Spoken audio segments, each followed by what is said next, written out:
So we are, I believe, at this moment with over 75 people from all different regions in the world. I see on the list that we have fellows from one of the first year groups in 1974. I see that from almost all year group people are here, and especially the year group of 2019 and 2020, I believe everyone is here. So that is really, really great. Thank you all for coming. And yes, we are really happy that we could organize this, albeit online, because we think this is a very special moment in the lifetime of NIAS. I'm Fenneke Wekker, head of academic affairs at NIAS since 2018, and I'm very happy to host this meeting today. So we have tried to create a festive program for you, where we most of all can have a feeling of reconnection, and hopefully after this meeting we will even more try to reconnect with each other and see each other much more often in person. We will have a few wonderful speakers today, but first some practical announcements. So please change your name if you haven't done so yet. In the right upper corner of your little screen, you can find 3 dots, and there you can rename yourself. So please write your full name and perhaps also the year group that you were here. So then you can find each other easily. If you face any technical problems during the session, please use the chat function. You can reach out to Caglia, Ronde, or Zara Kars directly, and they will help you via the chat. But you can choose to use the chat anyway, because you can send messages to private messages to other participants, and you can send messages to the whole group. Yes, that is, and indeed the thing, but I think that everyone has that already. Please mute yourself throughout the whole session, because then we will have really no disturbance in the background. First of all, I would like to give Willem Duyvendak, NIAS director, the floor to some welcoming words. And please mute yourselves. Thanks, Fenneke. Dear alumni, great to see all of you, even at a distance. Since 1971, the Netherlands Institute for Advanced Study has opened its doors to about 2,000 fellows. You each came for a stretch of time to an intellectual haven that allowed you to delve deeply in your work and to engage in interdisciplinary dialogue. For a few months, each of you has experienced a brief cross-section of the Institute's being. For a moment in time, all of you witnessed and created what is NIAS. For 50 years, NIAS has been made and remade by you, the fellows, creating NIAS collective unfolding. I'd like to invite you, our alumni, to situate yourselves in a context larger than your own time at the Institute. Together, we share a history. Together, we have shaped a sense of what it means to have been a part of NIAS. And this shared history offers inspiration for the Institute's future through a clearer sense of its past. The founding principle of NIAS and other institutes for advanced study around the world is to provide a space for free academic inquiry. It underlies the belief that true innovation needs unshackled scholarship. This is just as urgent and important today as it was 50 years ago when NIAS was established. While many might subscribe to the belief of unrestrained scholarship, it is regrettably not supported by all. Academic freedom around the globe is under threat by politicians, by skeptics who question the outcome of scientific research when it does not fit their agenda. but also by institutional administrative demands within academia. It is the task of Institute for Advanced Study to create an intellectual haven, where scholars are unbound by external pressures and can focus solely on their inquiry, where they are stimulated to explore ideas beyond disciplinary boundaries, and moreover, where they are encouraged to gain new insights through serendipity. These fresh ideas and insights might not be immediately useful or have a direct political or economic purpose. However, we are deeply convinced that it is this type of curiosity-driven research that creates new and surprising pathways in dealing with societal challenges even more effectively. We are proud that for the past 50 years, we have been able to create and facilitate this intellectual haven. And we hope to continue this work in a world that needs it now more than ever. I feel actually humbled when I think about the brilliant scholarly and artistic work done at NIAS in the past 50 years. There is no place where I have learned more than at NIAS. Every day again, I feel tremendously privileged to be a director of an institute that practices what academia should be about. Building upon the powerful mission and incredible work of its founding fathers, Flexner, the father in Princeton, and Ulebeck at NIAS in Wassenaar, and thanks to you, our fellows, NIAS has an impressive past. But I also like to thank all the NIAS directors, the heads of academic affairs, and all other staff members who worked here during the past 5 decades. Together, you have created a wonderful institute, and you have prepared the institute's future. NIAS will continue to follow the road it has taken since 1971, learning from the past and strive to strengthen, to broaden, and to deepen its trail. The sum of all individuals, institutions, and partners have helped make the Netherlands Institute for Advanced Study into what it is today. An international and interdisciplinary intellectual haven where scholars, artists, writers, and journalists can flourish. With an increasingly body of alumni every year, many of them united via the NIAS Fellows Association, NFA, NIAS, I promise, will continue to build a strong network of researchers who collaboratively foster slow and curiosity-driven arts and science. Up to the next 50 years. Thanks. I'm applauding for you, Jan Willem, on behalf of all of us. You can, if you would like to do that, on the bar below on your screen, you can choose the button Reactions, and then you can, for example, do this, or do this if you really, really love a speech. So please use your reaction button, but you can also applaud for someone. Okay, let's move to the next part. Indeed, Jan Willem, for me counts as well as head of academic affairs that I feel so privileged to be, especially in during the lunches, but also during the weekly seminars, to meet so many great, not only scholars, but also artists, writers, and journalists. And indeed, it is, I believe, these different perspectives that in a very comfortable environment where we are in, pushes us all out of our own comfort zone in a way.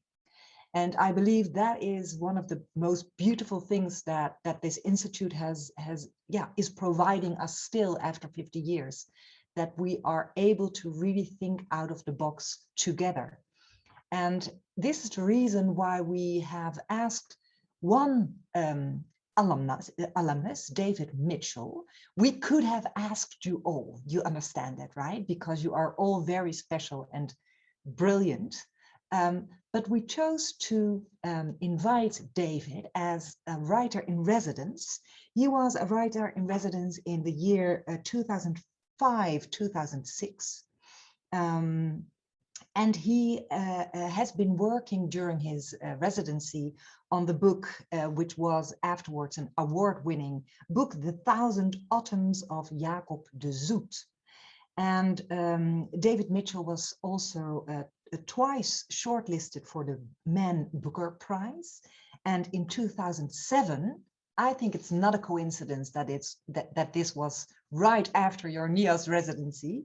In 2007, David Mitchell was named one of the 100 most influential people in the world by Time magazine. We are very happy, David, that you agreed on writing a short story, especially for today, for us, that you will read, and it's called Belonging. David Mitchell, welcome.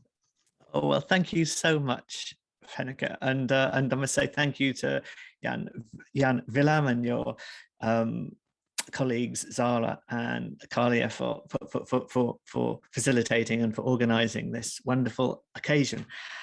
Thank you also for that beautiful introduction. I should briefly mention that when the news of the Times Magazine award came through, my wife laughed so hard. I think she's actually still laughing now, and she said quite memorably, "You aren't even the most important person in the house. You're number 5 after the kids and me and the washing machine." So it was not allowed to go to my head. As you said, anybody in any of these rectangles deserves and could just as well. They deserve just as much to have this great honor of speaking to everybody on this 50th anniversary occasion. I had the great good fortune for you to choose me. As you'll know, I was also quite surprised when you did choose me. I said, but I'm only a grubby little novelist. I'm not an academic, and I can't even pronounce Wittgenstein, or is it Wittgenstein? I never really know. All I can do is fiction. I can only write stuff. And you said, well, okay, write some fiction then. So this is what I've done. If we were all gathered today in Amsterdam, there would be some silver trays with a little champagne flute of Prosecco, or even some really nice champagne, of course, because NIAS is NIAS. If you could just imagine my story as a sort of textual version of this little glass of something bubbly, where the bubbles go up your nose and you sniff. This is what I've tried to do just to welcome everybody to this wonderful occasion. So as you said, the story is called Belongings. I've never read it before because I only finished it this week. So wish me luck. We'll see how it goes. When I asked my father if I could join the Scouts, he asked me, why would you want to subsume your individuality in some crypto-militarist cult that mixes sandals, short trousers and long socks? I said that Duncan Priest in my class at school had gone to scout camp and it sounded like great fun. So Dad told me he'd take me camping in the Brecon Beacons instead. Proper camping, he said, with no flags or marching or saluting the Queen. I asked Dad, when exactly? And he said, soon exactly. 3 years later, he loaded up our family Vauxhall Viva and off we drove, leaving Mum alone with the cats and the budgies.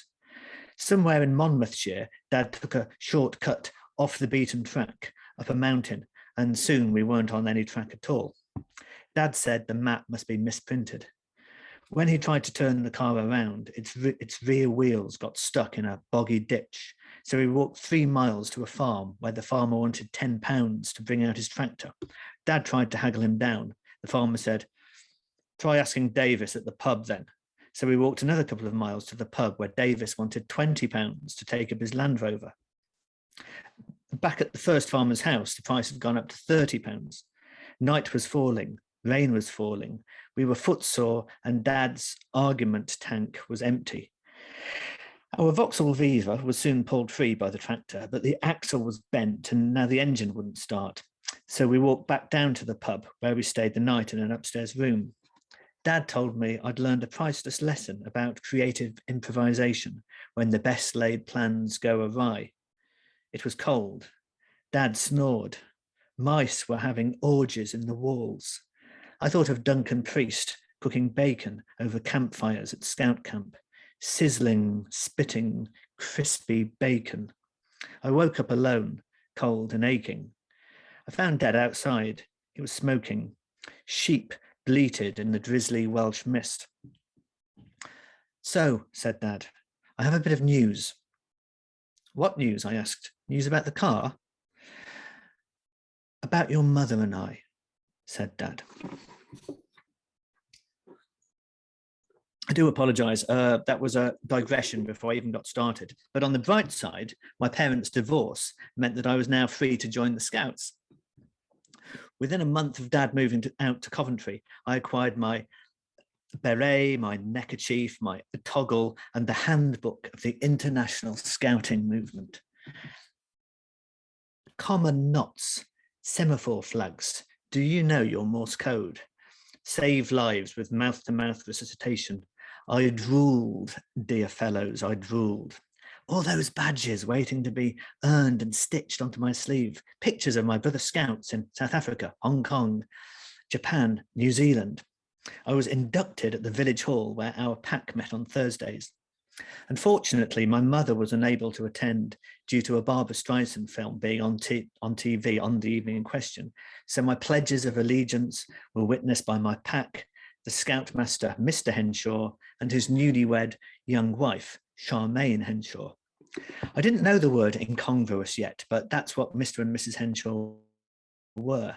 You see, he was a balding, boyish, pink man, well into his 40s. He wore a dreamy air and ran his family's soft furnishing business. She was not yet 30, addressed us all as boy, wore a languid air, and was, to use my friend Duncan's term, one curvaceous hottie. No doubt I was the only Scout. I was not the only Scout into whose dreams Charmaine Henshaw slinked and pulled off a toggle. Now, age 13, at last I belonged to something. Properly, I belonged and I loved it. The musters, the inspections, the uniform, the hierarchy, the orders. Left, right, yes, sir. We built a shed. We used an electric drill. We held a jumble sale. We did a sponsored walk. We bought a canoe. In August, the plan was for us to go camping in Norfolk and have adventures on rivers and fry bacon under the stars and sing Beatles songs. Subsuming my individuality wasn't a worry. I mean, what had my individuality ever done for me? On the last week of July, however, Mr. Henshaw was a no-show at the village hall. This had never happened before. Trapped in the pre-mobile phone era, all Mr. Henshaw's deputy could do was keep calm and carry on. The evening fizzled out, and over the following days, the pertinent facts reached us. Charmaine Henshaw had done a runner to Spain with all the husband's money. Mr. Henshaw entered a strung-out breakdown, and the Norfolk trip never happened. And by the time Scouts started up again, I'd entered middle school. Me and my cohort had hair sprouting in all sorts of nooks and crannies. Joy Division, New Order, brittle sarcasm, and hairspray were in. Scouts were definitely out. I denied ever having even belonged. 3 times before the cock crowed, Duncan Priest got a genuine Harley Davidson leather jacket, 5 sizes too big for him. And for a long time, I avoided the village hall on Thursday evenings. So what's next, dear fellows? Well, love. Love found me in the guise of a physiotherapy student from Sheffield called Vanessa, or just Ness, as in the Loch Ness Monster. We met at a party in York, held at the house of none other than Duncan Priest, whose Harley Davidson jacket now fitted him like a rabbit's pelt fits the rabbit. Pre-Vanessa, if you'd asked me if I'd known what love was, I would have said, yes, duh, in that voice. But during my 40 days and 40 nights of Vanessa, spoiler, I would have said, until I met Ness, I thought I knew what love was, but I was wrong. I would have gone on to inform you that love is a mutuality of belonging, a dissolving of me and you into us. I would have pitied you. Other people might have believed that they were in love or knew what love was, but the poor saps were deluded. You see, nobody else's love had ever rivaled the sublime, two-backed, one-hearted being of Vanessa and me. I mean, how could it? She was perfect. Her smile, her scent, her half Burmese skin, her northern accent, her sense of humor, her taste, her everything. What we had invented pretty much, you see, was real love. All those songs about heartache and the agonies of love, no, they were about fake love. Fake love was 7-Up, but real love was champagne. Real love was effortless. I mean, sure, it was as rare as an 8-planet alignment, but it was effortless. Obviously, my mum and dad never experienced this, otherwise they'd never have gotten divorced. I mean, obviously, Ness and me were indestructible. I'd gone to visit my dad in hospital in Coventry, but I came back to York a day early so I could be with Ness on our 40th day anniversary. I went straight from the station to her house. It was the afternoon and her bedroom curtains were drawn. I sent her a telepathic message across the road saying, "It's me." And I was pretty sure I heard her answer saying, "Welcome home, my love." I rang the bell, pre-glowing with the co-belonging to come. Vanessa's housemate, Debs, opened the door. "Nick, you're not supposed to be here until tomorrow." "Well, the things we do for love, eh?" I replied. Debs spoke like an appalled ventriloquist. "Vanessa's out shopping. She's at the dentist. I'll tell you she called." "I'll tell her you called." "Oh, that's okay," I said. "I'll just come in and wait." Deb's voice was calm, but her eyes were panicky. No, you can't. Our landlady's coming over. She's a strict Jewish Jehovah's Muslim. No men allowed, not even a whiff of one, otherwise we'll be out. I'm sorry." Around Deb's, I saw a jacket in the hallway, a jacket I knew, a leather jacket with Harley Davidson emblazoned across its back. Now, if this was a screenplay, you'd write beat, beat, another beat, another beat. And I felt as if I was a passenger on the wrong train as it pulled away from a town called Joy, a town you could visit only the once, a town that once you left, it ceased to exist. And through the door, between our feet, a moon grey cat slipped in, or maybe out. "I'm sorry, Nick," said Debs. "I'm really sorry."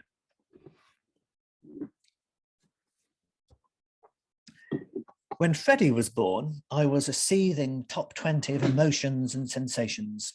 Worry, pride, love, fear, more love, sleeplessness, more love, an urge to protect, gratitude to my wife, Katie, for giving birth, regret at what I'd just lost, but joy at what I'd just gained. One thing I didn't feel was possession or a sense of belonging. The sleeping, pooing, screaming, gurgling, tiny dictator may have been entrusted to us, but he was alone and not a permanent gift. My wife had the lucrative career in pharmaceutical marketing, so I had the part-time translation job, so I became the stay-at-home dad. And my decade of peak belonging to things began. I joined Mumsnet. Freddie and I joined the Ring of Roses playgroup. I joined the AA, that's the Automobile Association, not Alcoholics Anonymous. Each group I belonged to was another brick in the life I was building for the family to which I belonged. The days dragged and the months flew. Soon I belonged to the Parent Teachers Association of Freddie's school. We got a rescue dog called Rizla, and I joined the steering committee of the rescue charity. I joined Amnesty International after a Hong Kong translator friend was sentenced to 10 years in a Chinese gulag. Freddie and I joined the World Wildlife Fund in order to save the polar bears. Results appeared to be mixed. Our family, Katie kept her own name, belonged to the National Trust, so we could get into castles for free. I bought a guitar and joined an online guitar class, though I never got past Old Man by Neil Young. My dad's prostate cancer finally got him, and Duncan Priest sent a bottle of Kilmagoon whiskey and a note saying, "I'm sorry to hear you're in the dad club now. Hope there's no hard feelings. Dunk." Soon after, I joined the WAC, the Whiskey Appreciators Club. Just one glass in the evening to say, "Well done for getting through the day, Nick." So nobody else was going to. I felt I belonged to our village in Oxfordshire. I knew the tradesmen's vans by sight. I knew where every little side lane led. I won't deny it, I hit a rough patch, and then I belonged to the AA, Alcoholics Anonymous, not the Automobile Association. The judge had taken away my driving license for 3 years. Katie and Freddie moved into her parents' big old house. I joined a thinking man's group online. It helped me understand that we should extend the same mercy to a terminally ill marriage that we grant to a terminally ill dog. And becoming Katie's brilliant ex-husband was a far nobler aspiration than remaining her embarrassing husband. A few weeks later, I was a paid-up member of the Divorced Dad Club. Freddie went off to university in Leiden, where he began belonging to things too. Maybe it runs in the family, or maybe it's just human. Me, Katie and Freddie belonged to a WhatsApp group made for 3. I buried Rizla under an ash sapling. I got another rescued dog called Skank, named by a drug dealer to confuse wiretaps. I buried my mother. Brexit happened. Now I no longer belonged in Europe, the way I hadn't noticed I once had. I joined Twitter and a blizzard of hashtags. Me and Skank moved to Norfolk and bought a modest beach bungalow. I joined a sea swimming club. I joined an online dating site too, but I realised that I preferred a cup of tea, a book and my beach garden. I mean, why get back on that bucking horse when finally you're allowed to dismount?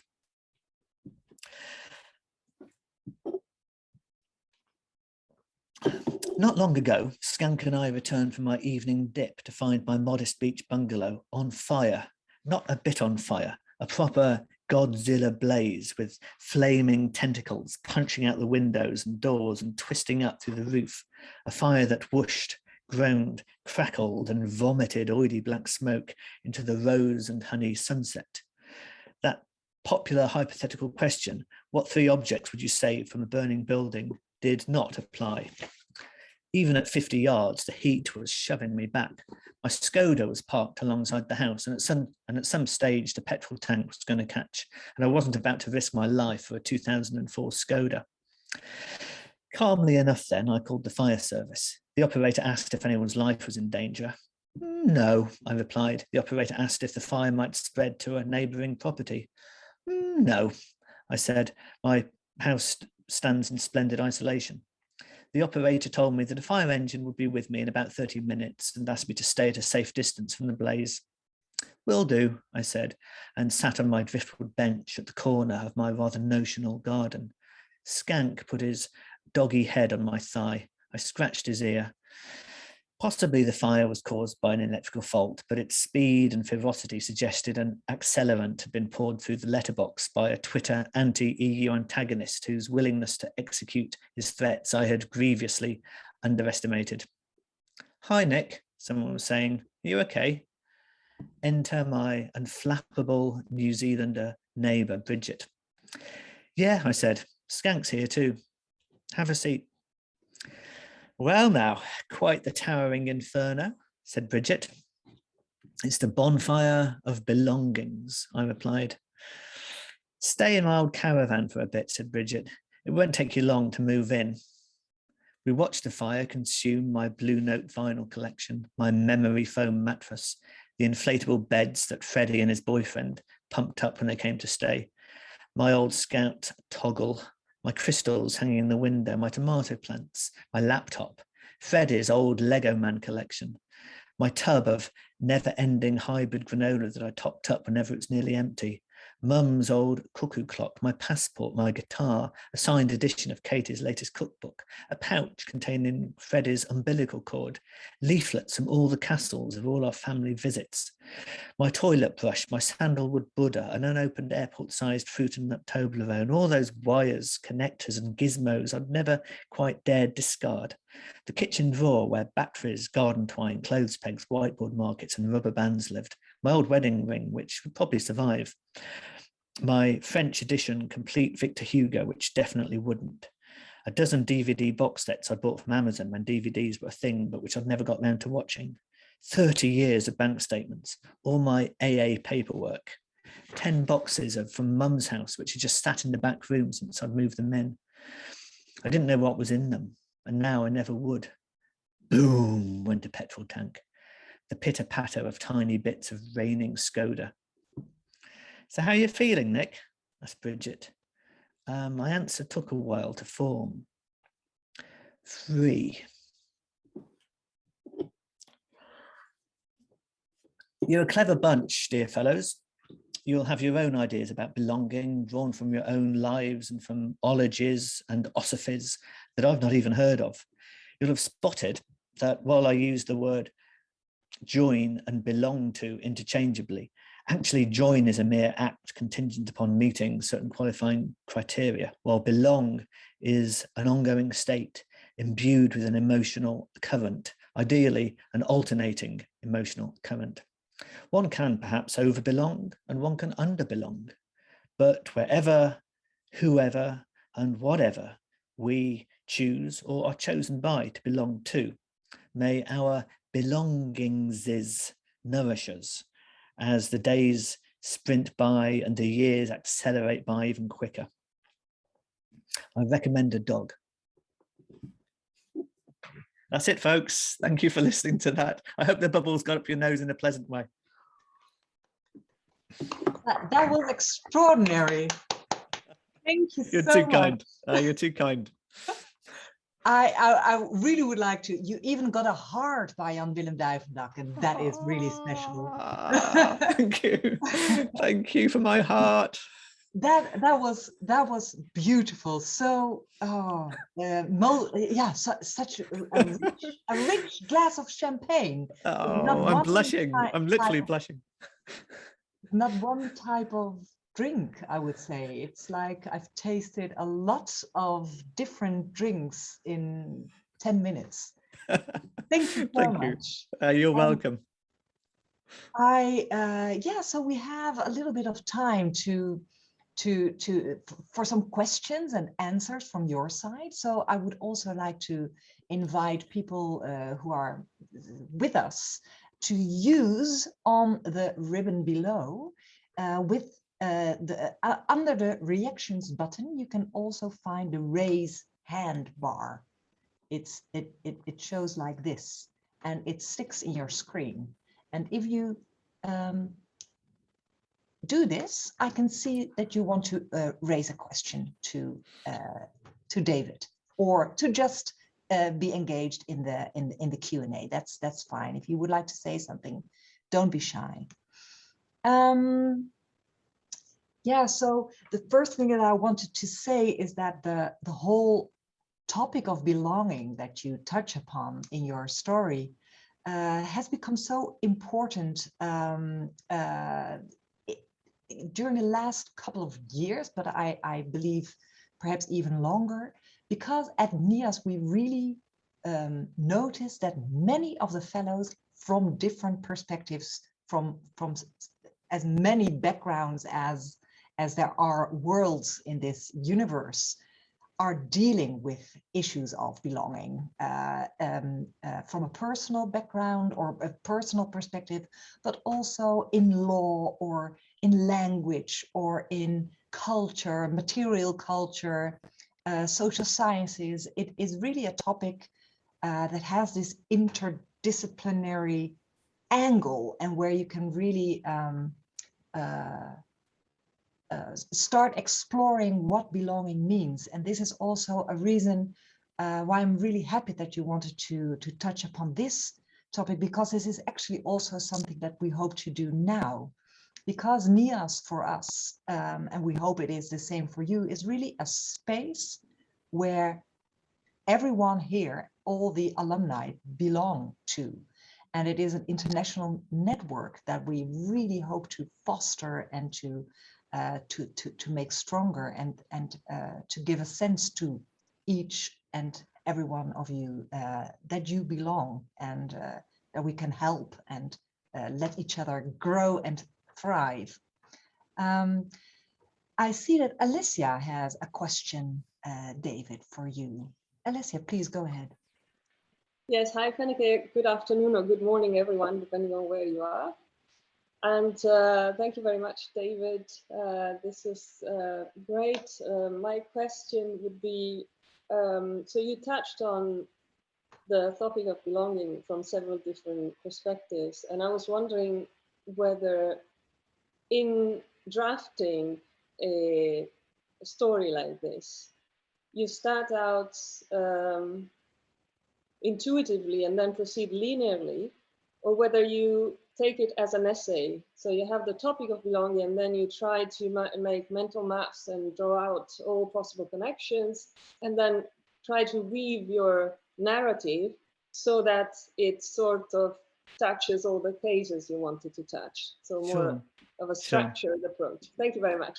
Thank you, and thank you for being so generous and gracious in asking a question across our slight tribal boundary from academic to creative writer. I really appreciate your question.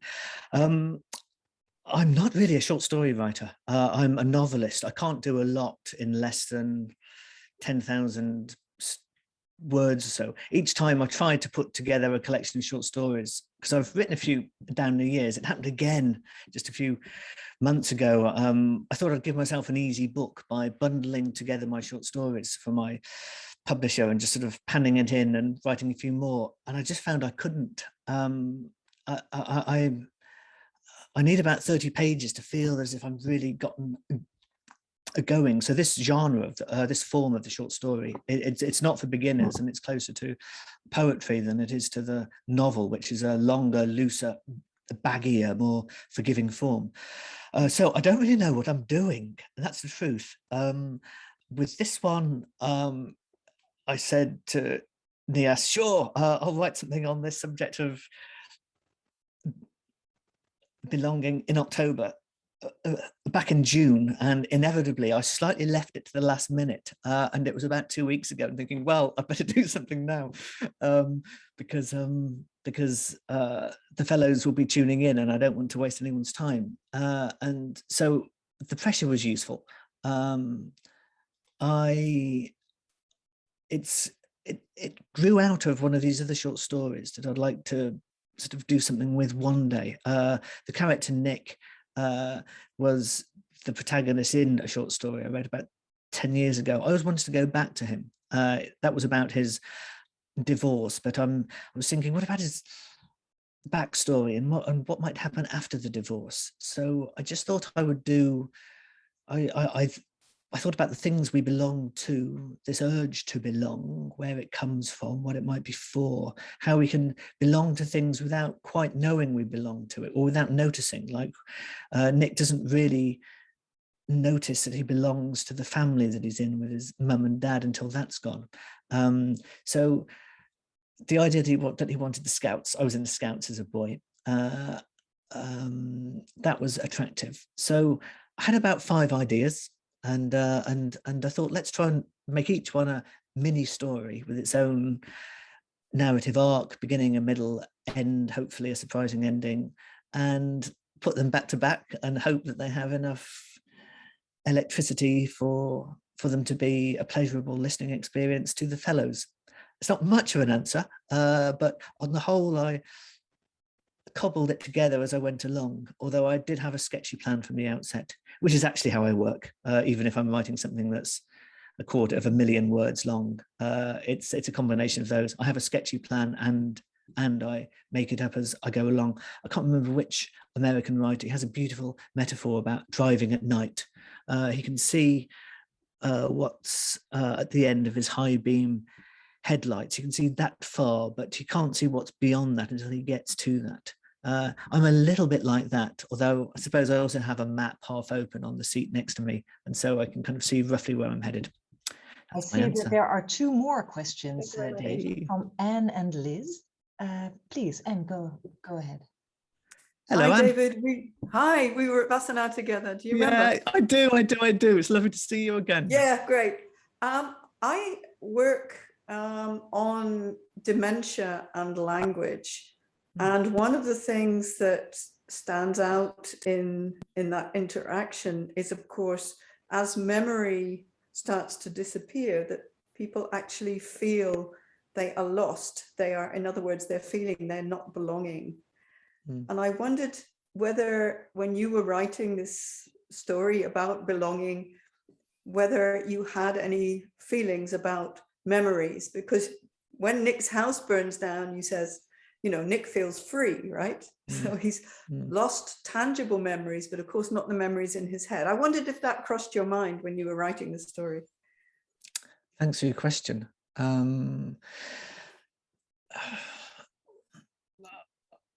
I think of a compost heap being at the heart of every writer, and actually all of us, but it just so happens as you work in the arts, then your compost heap is one of the ways that you make a living, and it's maybe at the core of what you do. The compost heap is the memory schmooshy mess, the pile of things that entered in quite early. You add to it in later life, but it's all about childhood and your formative years. That's what goes in and probably stays there forever. You can add to it, and one should, but one of the things in my compost heap is seeing my gran, when I must have been 10, 11, 12, sinking or living with Alzheimer's, and Alzheimer's strengthening, I guess, grip on her. And I think that's one of those experiences that never really goes away, even when you're not writing about it. I think memory is one of those default themes of the novel. If you've got something happening in the past being remembered in the present, it's memory, in the same way that identity is also one of the default themes of the novel. If you've got a person in your novel and at any point they wonder about themselves, then your novel by default is about identity. However, I would go further and say probably memory is not just one of my default themes, but it's maybe an archetypal theme that rears its head out of the compost heap with pretty much everything I write. I'm sorry to interrupt you, but I see that there is another question, and sure. Eye on the time. Okay. I would love Sure. to give Liz a moment to ask her question, and then we move on. Perfect. Hello, Liz. Hi, David. Thank you very much. That was very powerful, and it was great. Thank you. I mean, it was also very. It's dystopic, and I wondered. At least it came across to me as dystopic, and I wondered if you felt that was actually catching something really important about the moment we're living in. Well, it's dystopic from the point of view that a lever burns his house down, but hopefully there are gleams of hope at the end of the story as well. He's kind of going to be okay, and he's been freed from all these objects that were maybe that he was belonging to as much as they were belonging to him. Is the moment dystopic? I wonder if all historical moments have they are always entirely both. They're dystopic and lit by some kind of a glimmer of utopia further up the road. As long as famously, of course, utopia is Latin for nowhere. We, of course, live in a place with a postcode. So we never get there. But as long as there's a direction, as long as there's a course heading, that will do. That will have to do, because that's the best we'll ever have. But that's an important gleam. That's an important glimmer. And hopefully for us, as for Nick, yes, we live in the present, and the dystopic forces in our lives burn down our houses, metaphorical houses, belief in a shared reality, belief in the validity of our electoral systems, etc., etc. But hopefully at the same time, the conflict between them, the urge to recalibrate the dystopic forces in our society with the more utopian forces, that goes nowhere either, and it doesn't seem to. So from that point of view, I would probably say that at least my aim was for the story to represent an ever tipping, ever shifting, constantly in flux scale between the dystopic and the utopic, and despair, reasons to be glum are always with us, but the opposite of those things, reasons to be hopeful, reason to be cheerful, I think, except in our very darkest moments, the darkest night times of the souls, I think they're always with us as well. So here we are. It's almost the weekend. We're amongst friends, and let's enjoy the moment too. Thank you so much, David. Thank you too. Thanks for your question. And thank you, Anne, Alicia, and Liz for posing your questions. Yeah. I had also many more questions, but indeed, I think we should keep them for later, because we will be in breakout rooms and we can ask and talk further, more in depth in smaller groups. I just wanted to mention that we have, because we think the position of the writers in residence at NIAS is so very important, exactly because of this, what just happened, that your story, your fictional story, arouses so many questions also for the academics among us, and the other way around. You know, this exchange is extraordinary, I would say, that happens between writers and scholars. And this is also the reason that we, in light of the 50-year anniversary, we have produced 2 books. And one of the books will be presented a little later. But the other book is will be a bundle of stories by the Dutch writers in residence since 1996, I believe. About 14 writers in residence have made a contribution, a story, a poem, an essay on the theme of connectedness, belonging. And so for the Dutch among us, this will come later, and it will be presented on November the 30th. But thank you so much, David. You're very welcome. It was a pleasure to meet you online. Same here.